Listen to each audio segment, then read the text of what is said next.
Hey everybody, hope you're doing well. We're in season 4 of Catholic Breakfast. We're taking a look at why be Catholic.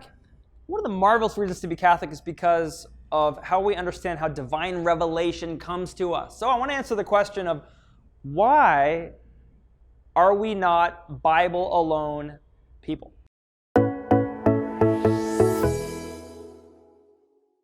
Now let me just say right off the bat, I love my Protestant friends who believe in what we call sola scriptura.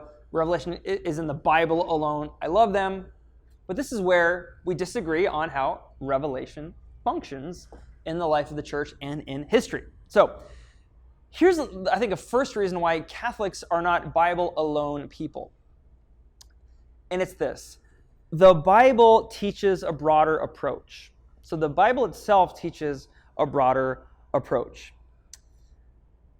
So for example, St. Paul, in various letters, and he's writing in the first century, right? It's the inspired word of God. St. Paul, an apostle, speaks in his letters, writes in his letters about tradition. Now, as Catholics, we call this a tradition with a capital T. What that refers to it's the apostolic preaching. That the word of God isn't simply written down, it's also preached. Now, the word of God in the most fundamental sense is Christ himself. He's the divine logos. He's the Word, like St. John says, the Word who was God and was with God in the beginning. But that Word hands on himself through his teaching, which he gives to the apostles, some of which is written down in the Bible, some of which it is part of the oral teaching of the church. What is tradition with a capital T? It's primarily the preaching of the apostles handed down through the centuries. So think, for example, when St. Paul writes to the Thessalonians, that he's praising them that they accepted his preaching not as human words, but as the words of God. So that's 1 Thessalonians chapter 2, verse 13. In the second letter to the Thessalonians, that's in chapter 2, verse 15, he tells the Thessalonians to stand firm and hold to the traditions which you were taught by us, either by word of mouth or by letter. So right there, so the tradition in that most fundamental sense, capital T, let's say, it's what God has revealed, handed on in writing, like in Paul's letters, for example, which we believe are the written word of God, and in the apostolic teaching. It refers to things which are unchangeable. So this is not is there a small t tradition in the life of the church? Yeah, sure, there always has been, like customs, how this works, like try it that way, do it that way. You can see that right in the letter of St. Paul when he talks about how women should cover their head in church. He's not saying that as a tradition in sense of this is divine revelation. This is what God has revealed. This is apostolic teaching, unchangeable apostolic teaching. He says, no, it's a custom. And to this day, whether you like mantillas on your head or not, right? It's not part of the apostolic deposit of faith. Tradition itself exists in a relationship with the Bible. They're not like just two radically separate things. They exist in a kind of mutuality. For example, part of the apostolic teaching that becomes clearer over the centuries is the table of contents of the Bible. Well, which books are inspired and inerrant and are part of the written word of God? So that's not written down anywhere. It's not like Paul wrote down the table of contents of which books from the Hebrew Bible are supposed to be part of the Bible. That's part of the living tradition of the church. I'll never forget when I was in youth group, my youth minister Eric Westby sat us down and he gave an amazing teaching that just blew my mind. It's kind of what I'm trying to share with you right now. He said, Revelation is like a three-legged stool. You've got the Bible. You know, the Bible's such a massive part of it, right? It's really the heart of Revelation. But then you have tradition, which I've already described, the apostolic teaching handed on down through the life of the church, including like the table of contents, Trinity, etc. Now, you also have the Magisterium, because how do you interpret those other two things? That's the living voice of the church. Magisterium just means teaching, right? So it's the authoritative teaching of the church. The Pope has a particular primacy in that, his charism of infallibility, first among equals, but it's also the apostles and their successors, the bishops. That college of apostles in union with the Pope is where the magisterial teaching resides. I mentioned this in the other video about the Pope in this series.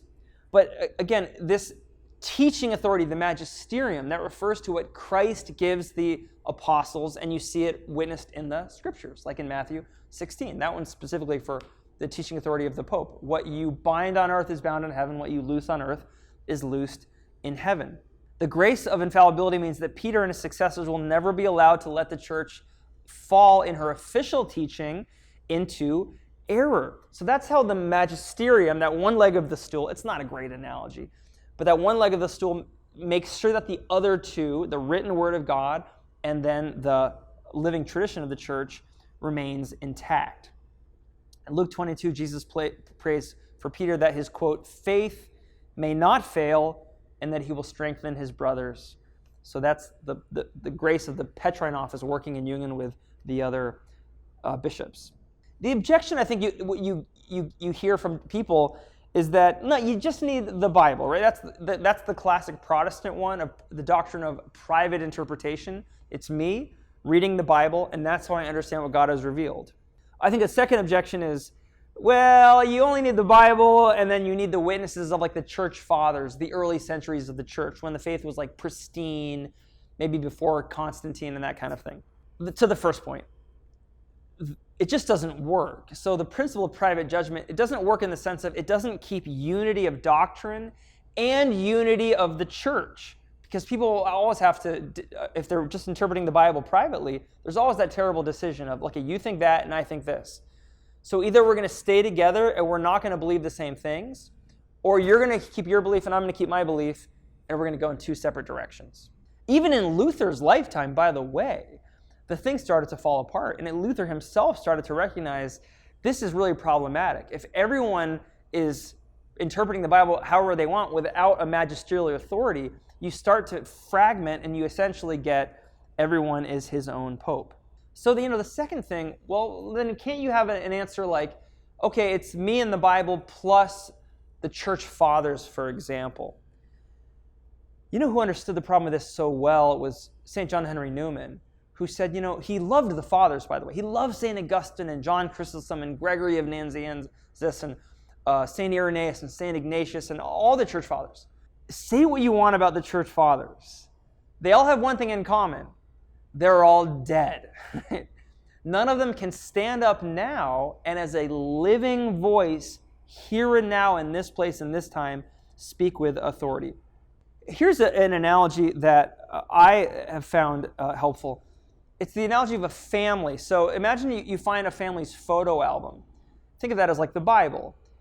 You've got photographs, and they're occasional photographs. You don't take photographs every single day unless you're Lori who shoots videos for Catholic Breakfast. Like if you look at your photo album, what do you have? You have parties, Halloween, anniversaries, weddings, special trips, vacations.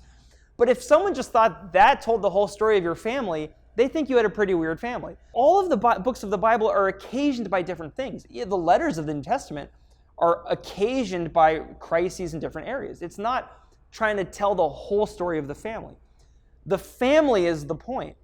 The photo album it clarifies certain things about the family, but it exists in a family. The family is like tradition. And you've got people in the family who have authority to say, that picture shouldn't be in the photo album. Who put that in there? That person's not in our family. Take the picture out. Or, hey, there's a lot of important things. Like, let me tell you what those pictures mean. That's like mom and dad. That's like the magisterial teaching authority of the church. I love that analogy. It's not a perfect analogy, of course, but I like it because it gets the dynamism of, it's so wonderful to have things in the book, to have it written down. It's also, you have to recognize that exists in a context, which is a family. That's the church. And you need living authorities, which here and now can tell you that if you're misinterpreting something, that's my grandma. That's not your grandma. That was the nanny, right? So that's how the voice of the church works in her teaching authority. It's not to explain everything. It's to make sure that nothing is getting gravely misunderstood. So I hope that helps. As Catholics, we never want to be triumphalistic. Oh, like we've got magisterium and we've got a living tradition, and that helps us understand we should humbly be grateful that we have this three-legged stool, this family, these gifts by which divine revelation comes to us in the scriptures, in the living tradition, and in the living voice of the teaching authority of the church. What great gifts we have.